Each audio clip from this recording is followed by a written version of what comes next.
Yang amat berhormat Menteri Kewangan telah membentangkan cadangan rang undang-undang bernama 1 Akta bagi menggunakan sejumlah wang dari kumpulan disatukan untuk perkhidmatan bagi tahun 2025. Tahniah kepada kerajaan termasuk pasukan penjawat awam yang telah bertungkus lumus menyediakan belanjawan 2025 yang bersifat mengembang atau ekspensif. Jumlah peruntukan perbelanjaan kerajaan persekutuan bagi 2025 sangatlah besar, iaitu 423 bilion ringgit ketimbang 395.8 bilion untuk 2024. Bekalan yang mahu diperuntukkan ialah 232.95 bilion ringgit dan pembangunan hanya berjumlah 88 bilion ringgit atau 20.8% sahaja dan tanggungan sebanyak 102.05 bilion ringgit.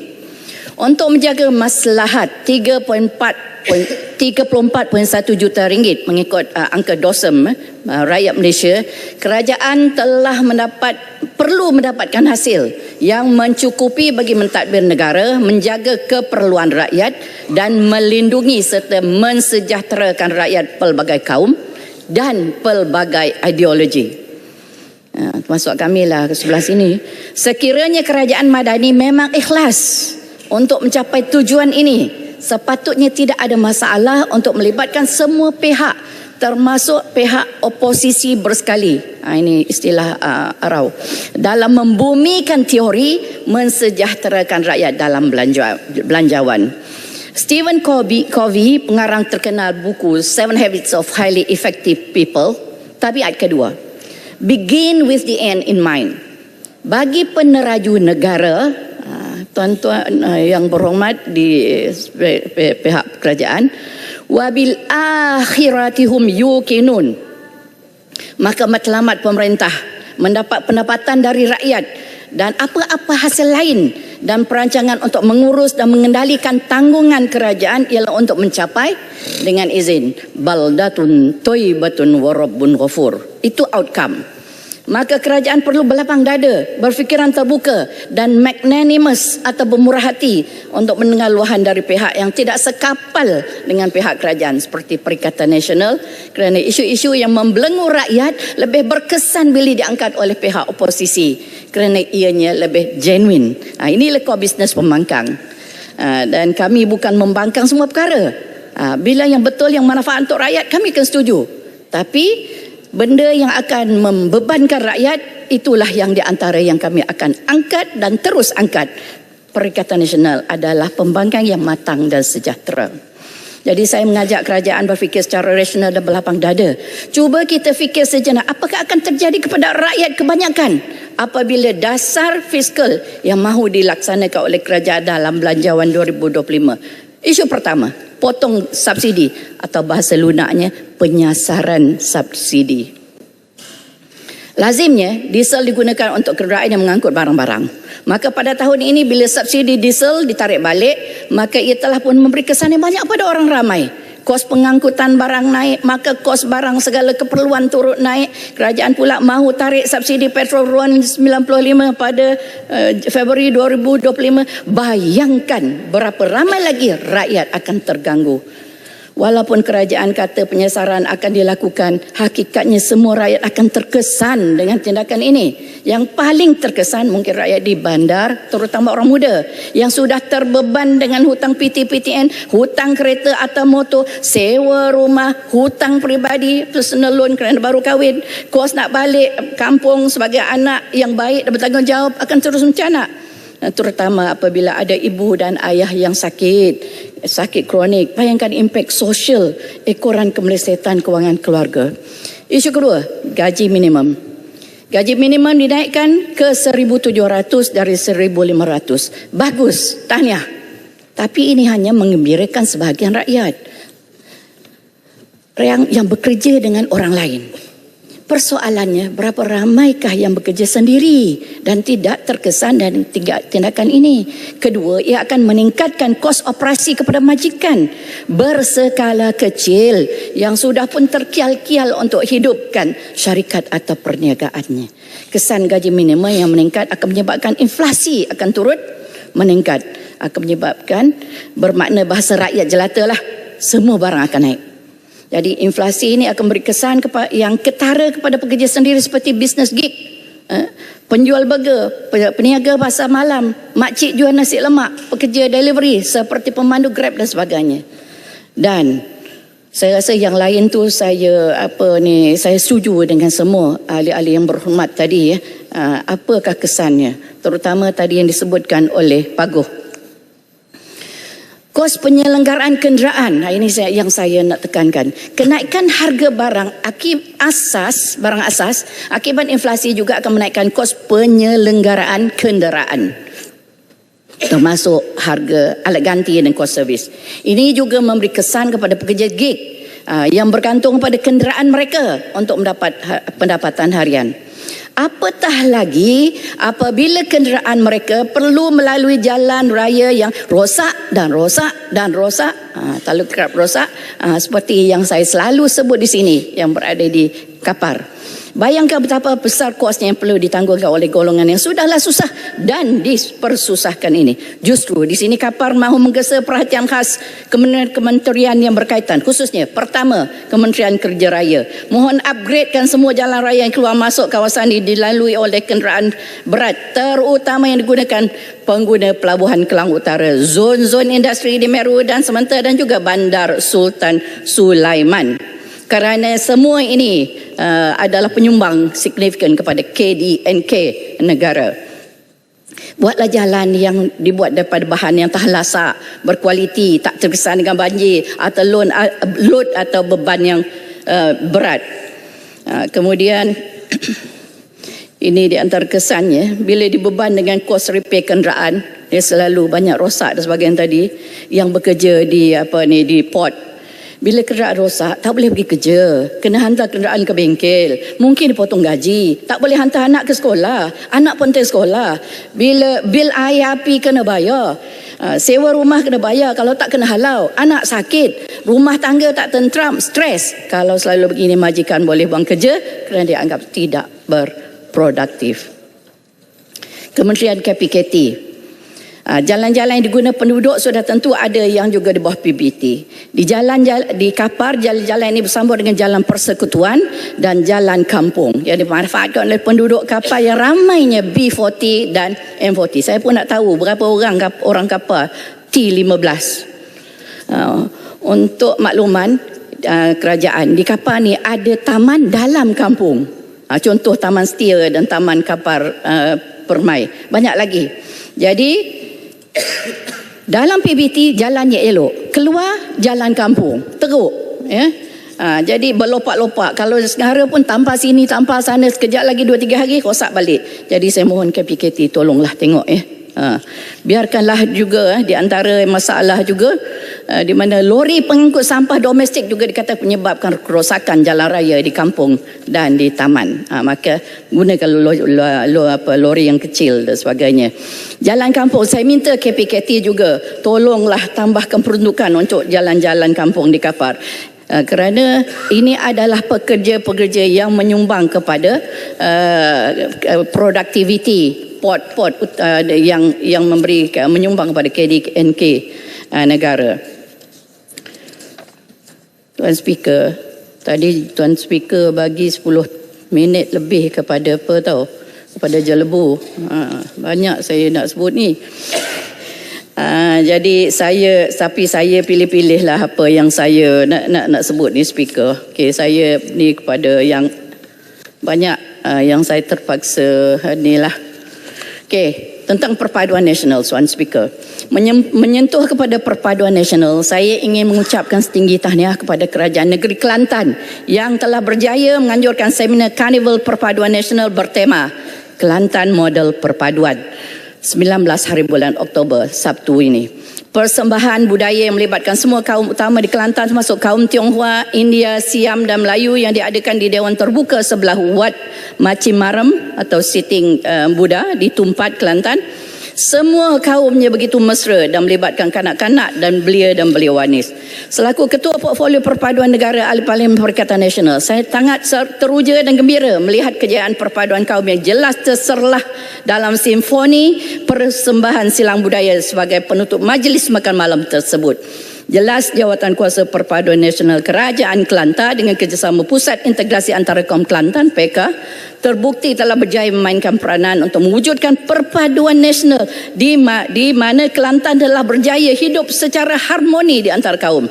Saya difahamkan ada 15 SJKC dan 2 SJKT, ada Tokong, Kuil Gereja, 3 Gurdwara Sahib. Untuk community sake, ada standing Buddha, sitting Buddha, sleeping Buddha, selain daripada of course masjid dan surau. Dari 1.85 juta rakyat Kelantan. Minta pencerahan, Kapar. Terima kasih, Kapar. Terima kasih, Tuan Yang Ketua. Saya nak tanya, formula apa yang digunakan oleh Kelantan sehingga orang-orang Cina, orang-orang India dan lain-lain bangsa boleh bercakap bahasa Kelantan dengan baik dalam kaedah perpaduan? Dan yang keduanya, mereka tidak ada timbul soalan keagamaan, saling hormat menghormati. Mungkin di sana tak ada DAP ke apa? Mereka ini pendangnya, mereka ada satu benda yang saya baru nak belajar, slogan dia. Set kita jangan pecah. Itu dia punya apa? Maknanya kita ni jangan pecah. Walaupun di Siam ke, India ke, Cina ke, Melayu ke, dia kata dia akan bersama. Itulah dia. Jangan pecah makna perpaduan lah tu. Walaupun Kelantan ada 95.5%. Dah apa dengan apa tak cukup masa Hakikatnya dalam 34 tahun Kelantan aman sebab tak ada yang berhormat seperti di sebelah sana. Tidak ada sebarang sekolah. Sebab Pendang tak ada di sana. Kelantan aman. Pendang jangan buat sangkaan jahat. Tak ada wakil rakyat macam Pendang di Kelantan. Duduklah. Saya tak bagi pencelah Bukan bagi, tak bagi. Peraturan Mesyuarat 36/12, mana-mana ahli yang mengeluarkan kata mengelirukan dewan adalah disifatkan sebagai menghina majlis dan ahli itu boleh dirujuk kepada Jawatan Kuasa Hak dan Kewasan. Tadi Pendang kata Kelantan tu tak ada DAP, itu salah. Memang kita ada cawangan. Inikah sikap tingkah laku yang berhormat di hadapan di halayak orang ramai? Mana tak malu ke? Mana boleh buat? Mana tak boleh malu buat ke Pendang? Begitu. Sekejap, ini ahli parlimen kah? Ini parlimen. Sekejap, Yang Hormat. Speaker, masa saya dah kurang. Mungkin. Tarik balik lah, Pendang. Cukup. Tarik balik. Tarik balik. Sekejap, Yang Hormat. Sekejap, Yang Hormat. Yang Hormat apa? Apa Yang Hormat apa? Pendang tadi buat satu sangkaan yang amat jahat. Katakan sebab Kelantan tak ada DAP. Yang pertama, fakta itu salah. Kelantan kita ada cawangan, kita ada Jawatan Kuasa Negeri DAP. Itu salah. Jadi kalau Kelantan ada DAP dan kita hidup aman damai, bermaksud tak ada masalah. Kalau DAP pun kita memupuk semangat keharmonian. Jadi apa yang Pendang kata itu salah. Saya nak Pendang tarik balik. Sila tarik balik. Gimana Speaker? Saya ingin tambah. Datuk Yang betul. Sekejap, Yang Hormat. Yang Hormat Jelutong, biar saya uruskan Peraturan Mesyuarat Yang Berhormat Kampar dahulu. Baik. Kita pergi satu persatu, boleh? Baik, terima kasih Tuan Speaker. Sama. Saya akan menunggu giliran. Ya. Yang Hormat Pendang. Okey, saya kata tadi, dia kata amat jahat. Perkataan tu lagi teruk. Saya kata mungkin, bila mungkin boleh jadi betul, boleh jadi salah. Mungkin. Jadi macam mana yang boleh dia kata amat jahat tu? Dia tak faham bahasa Malaysia lah. Saya ingat bahasa dia pun teruk lah dia ni. Pendang, jangan main dengan perkataan lah. Mungkin Pendang bodoh. Boleh saya pakai macam ni tak? Tak boleh.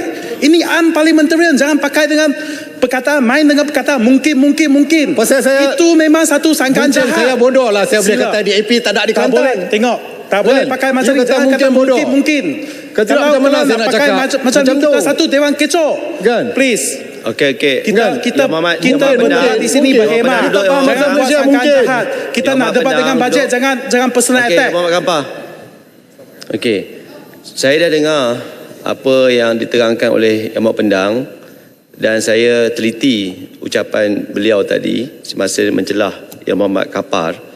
Dia ada sebut perkataan mungkin dan saya ucapkan terima kasih kepada Yang Berhormat Kampar bangkitkan Parlimen Mesyuarat membetulkan kefahaman dia bahawasanya di Kelantan ada cawangan DAP. Terima kasih Yang Berhormat Kampar. Tuan Speaker, atas peraturan yang sama, saya cuba nak perbetulkan kenyataan Yang Berhormat Kampar. Kelantan aman, damai sebab tak ada yang berhormat seperti Yang Berhormat Pendang di sana. Itu adalah kenyataan yang betul. Selagi ada yang berhormat seperti Pendang, Malaysia akan tetap huru hara. Datuk Haji Ketua.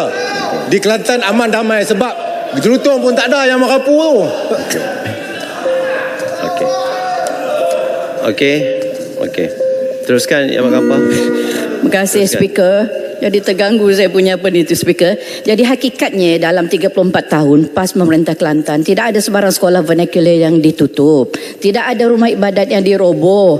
Saya mengajak ahli yang berhormat semua untuk cuba fikir dengan hati yang tulus. Jangan gaduh-gaduh Hapuskanlah prejudis terhadap Kelantan once and for all dengan izin.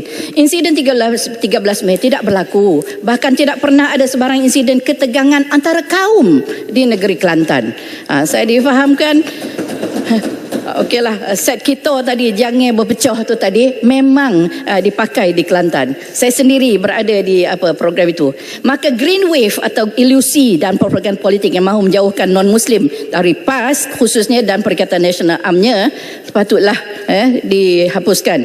Sebagai prime mover agenda perpaduan dalam kerajaan madani, boleh tak kerajaan melalui Kementerian Perpaduan mengangkat Kelantan sebagai satu model perpaduan kaum yang jelas berjaya dengan model negeri majoriti Muslim 96.6% Islam, tetapi semuanya diraihkan ada kebebasan beragama, berbudaya, bersekolah, berniaga dan sebagainya. Maka ada baiknya Kementerian Perpaduan membantu dan beri insentif kepada Esko Perpaduan untuk diangkat sebagai model perpaduan supaya kita dalam negara ini boleh contohi. This is non-political. This is rational. Sila. Ya, saya rasa perlu ditambah juga data daripada DOSEM bahawa dari segi statistik negeri-negeri yang mendapat markah tertinggi dari segi keselamatan iaitu negeri Sabah, diikuti oleh negeri Kelantan dan kemudian Terengganu mendapat markah tertinggi dari segi negeri-negeri yang paling selamat di Malaysia. Okey, masukkan dalam ucapan saya. Okey, isu kapar Speaker. Minta lawan sikit tentang Kelantan. Tak boleh. Saya nak habiskan Speaker masa tak cukup dah Isu kapar. Sikit. Kapar mahu isu banjir di kapar dinoktahkan. Saya mahu tahu tentang status RTB untuk mitigasi banjir yang tuntas. Asyik banjir aja. Dan satu lagi perkara yang penting ialah sekolah padat. Kapar mahu Kementerian Pendidikan masukkan dalam RMK ke-13 ataupun kalau boleh segera mungkin menyelesaikan masalah sekolah padat di Kapar. Sekolah kebangsaan Sungai Binjai sudah berumur 100 tahun. Sudah 2 kali pindah dan sebagainya. Dikatakan bahawa SK Sungai Binjai adalah pemegang rekod untuk jumlah murid sekolah rendah yang paling padat di Selangor atau di Malaysia. Ada yang kata di Malaysia. Jadi sudah tentulah perlu diambil perhatian. Untuk rekod juga, sekolah yang memegang rekod semasa untuk kategori sekolah yang paling padat Malaysia di peringkat sekolah menengah tadi SK adalah Sekolah Menengah Kebangsaan Meru yang juga berada di Kapar yang akan 4,510 pelajar. Bayangkan Tuan Speaker. Berkemungkinan besar SK Sungai Binjai adalah penyumbang utama kepadatan sekolah tersebut kerana SK Sungai Binjai tadi adalah feeder kepada SMK Meru. Jadi saya nak tekan kepada pihak kerajaan, semua yang terlibat, Menteri Pendidikan, Menteri Ekonomi, Menteri Kewangan dan semua pemutus dasar, isu kepadatan sekolah ini penting, utama dan perlu tindakan segera. Jadi pertumbuhan perumahan ekonomi perkembangan zon industri Meru di Palim Kapar dan sebagainya menyumbang kepada kepadatan sekolah ini. Jadi oleh kerana lagi-lagi di sekolah menengah kita tahu remaja ini dia perlu personal space, personal space. Dia badannya panas, orang remaja kan. Jadi kita kalau boleh sikit lagi kot. Boleh Speaker? Boleh habiskan. Terima kasih Speaker. Boleh apa? Dah pukul 1 ni. Saya tanya Kapar, kenapa Nenggiri Perikatan kalah? Kalau hebat sangat.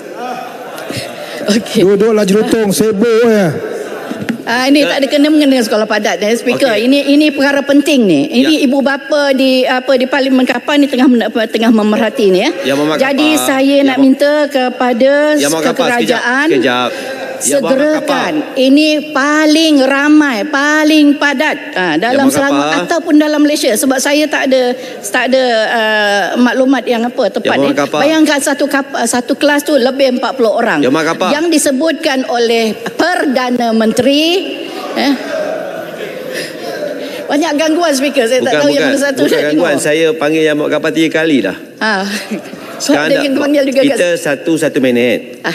Yang buat kapal nak sambung ke nak berhenti? Sikit je lagi. Okey, saya bagi 1 minit lagi. 1 minit lagi. Okey. Sebab gangguan speaker tolong jaga. Saya nak tanya kenapa di negeri Perikatan kalah? Boleh jelaskan? Perdana Menteri, kalau hebat sangat kenapa kalah? Jelutong duduk. Perdana Menteri menyatakan ucapan belanjawan mahu persekitaran yang kondusif bagi pelajar. Sudah tentulah bila padat begini tidak kondusif langsung. Last kali speaker, ini adalah berkenaan dengan kapal juga. Kita tengok 13 Februari 2024 tahun ini, light aircraft BK160 Gabriel tragically crash in Kampung Tok Muda, killing the pilot and co-pilot. Tu selepas Raya Cina gitu difahamkan kapal terbang tersebut diselenggara oleh pihak yang tidak sah yang menimbulkan keraguan tentang protokol keselamatan. Pada Jun 2024 tahun ni, a light aircraft Piper PA 28161 operated by Subang Flying Club made an emergency landing di Bandar Sultan Sulaiman, dan ini juga disebabkan dikatakan enjin atau parts failure. Kapal tak mahu lagi lah melihat tragedi macam ini.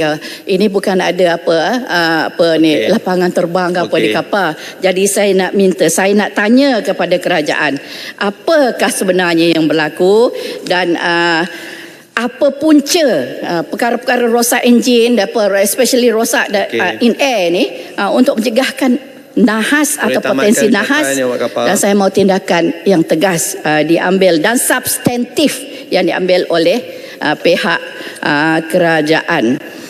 Last betul-betul dia speaker ya. Okey, saya mendapatkan satu jadual daripada DOSM ini mengenai jenayah. Ini penting di bilangan kertas siasatan dan tangkapan mengikut jenis kesalahan Malaysia 2022-2023. Saya nak tanya kepada kerajaan, saya ambil 2023 yang kertas siasatan untuk penerima rasuah 344, tanggapan 527, yang pemberi rasuah kertas siasatan hanya 59, tangkapan untuk pemberi rasuah tanggapan hanya 86. Tadi yang menerima rasuah tanggapan 527, pemberi rasuah 86. Jadi soalan saya, kenapa terlalu berbeza? Sudah tentulah sepatutnya pemberi rasuah dengan penerima rasuah lebih kuranglah, tak jauh bezanya. Jadi saya mahu, kerana Perdana Menteri ini menyatakan sangat-sangat serius untuk menangani rasuah. Jadi saya mahu tahu apakah tindakan kerajaan bagi memastikan bukan saja penerima rasuah tapi pemberi rasuah juga diambil tindakan yang sewajarnya. Terima kasih Speaker.